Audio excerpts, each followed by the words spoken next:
Have you quit your journaling resolution yet? I'm not judging. In fact, I wouldn't be surprised at all if you have. Most people don't struggle with journaling because they hate writing. They struggle because they have been handed a version of journaling that assumes that they are consistent and emotionally stable and somehow have the exact same energy every single day, which no one does. A lot of us were taught that journaling means sitting down every single day, writing things out neatly, filling pages with deep thoughts, processing your emotions in real time. And by doing that, you were going to emerge calmer and clearer on the other side. And if you can't do those things, you're doing it wrong. But here's the thing, journaling is one of those things that sounds super simple, but it gets really tangled up with expectations and guilt and perfectionism really, really quickly, especially if you are someone who has started and stopped this practice repeatedly over the years. If you have quit journaling now or in the past,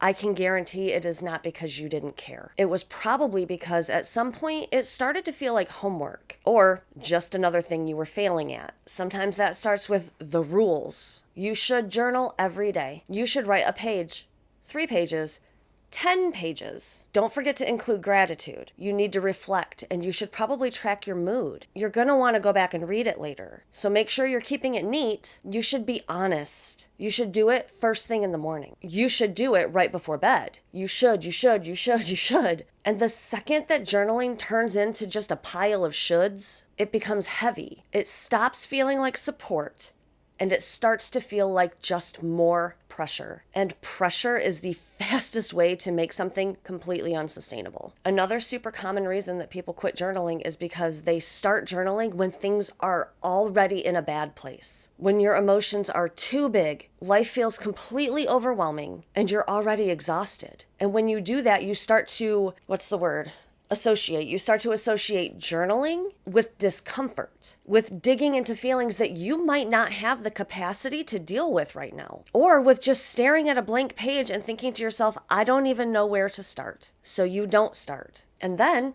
you feel guilty about it. And then the journal becomes a symbol of one more thing you were going to do, but didn't. So now this poor little notebook is carrying emotional weight that it never asked for. And we cannot avoid the issue of constantly trying to journal like someone else does. Like that influencer on Instagram says that she does. Like the guy who created the system of whatever kind of journaling tells you is the right way. And none of it is like insidious. It's just you're scrolling through and you see a TikTok or a YouTube short of someone's beautiful morning routine or a perfectly curated reading journal flip through, or even just someone talking about how journaling changed their life for the better. So you tried to copy that version, hoping that you were going to get the same outcome without ever thinking about the fact that their system, their process, their routine does not fit your life or even your needs, because not everyone processes things internally. Not everyone has the capacity to sit quietly with their thoughts. Not everybody finds writing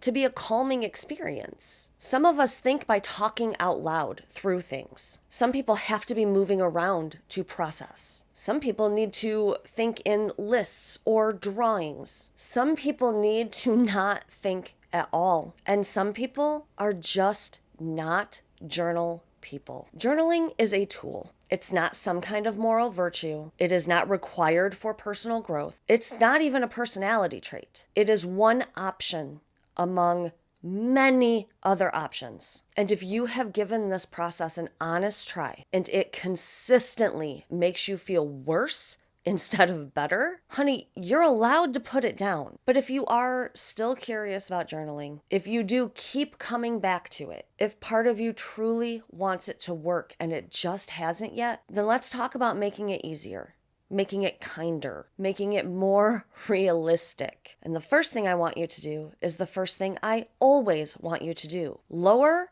the frickin' bar. Journaling does not have to be done every single day. It does not have to be done at a certain time of day. It doesn't have to be a long process. And it does not have to be insightful. Hell, it doesn't even have to make sense. You can write one sentence. You can write 3 words. You can write, I don't know what to write. You can skip days, weeks, months, and you can come back to it when you want to, when you need to, when it feels right. And you don't have to apologize to the notebook. One of the most helpful mindset shifts that I can give you is that your journal is an invitation, not a commitment. It is there when you need it, and it doesn't care when you don't. Another thing that really helps is to separate journaling from performance expectations. No one's gonna read it. You're not being graded on it. You can just write whatever you feel needs to come out in the moment. You can write just because you want a place to put something down. I think people get stuck because they assume that journaling has to be deep. It doesn't. It can be logistical. It can be boring.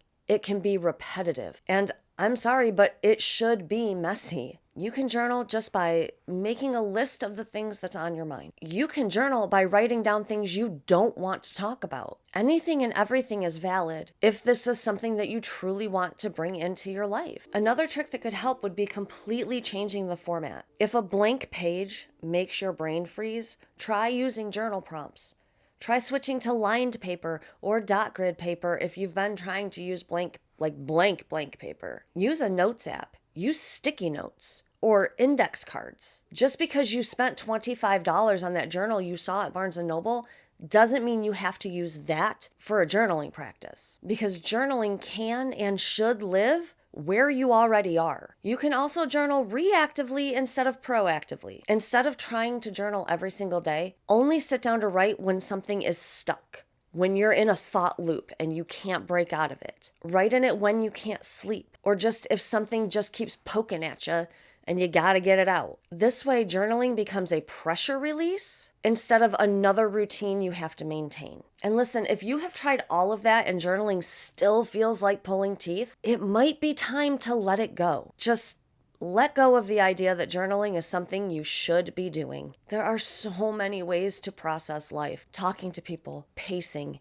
making art, reading, daydreaming, doing absolutely nothing. Journaling is just one path. It is not always the path to enlightenment that the internet likes to pretend that it is. At least, it's not for everybody. Sometimes the most self-aware thing you can do is tell yourself, this is not for me, and then choose something that is. You do not owe journaling another attempt just because it's popular, just because you bought the notebook, just because you have the stacks of journals. You are allowed to change your mind. And if you do want to stick with journaling and you do struggle with it, I really need you to hear this. The journal that gets used imperfectly is infinitely more helpful than one that waits for the perfect moment. You do not need a fresh start, a Monday, a whole routine, or a habit tracker. You just have to meet yourself where you actually are. Because the goal shouldn't actually be to be a person that journals. The goal should be to support yourself in a way that actually helps. And that is going to look different for everybody. I want to thank you so much for hanging out with me today. I hope that you found this video helpful, or at the very least, mildly entertaining. Please don't forget to smash all those YouTube buttons for me and leave me a comment below and let me know if you are a journaler or if you are not a journaler. And much like a journal entry, you can write as much or as little as you want, and that's all fantastic. I hope that you have an amazing day, and I will see you next time. Bye.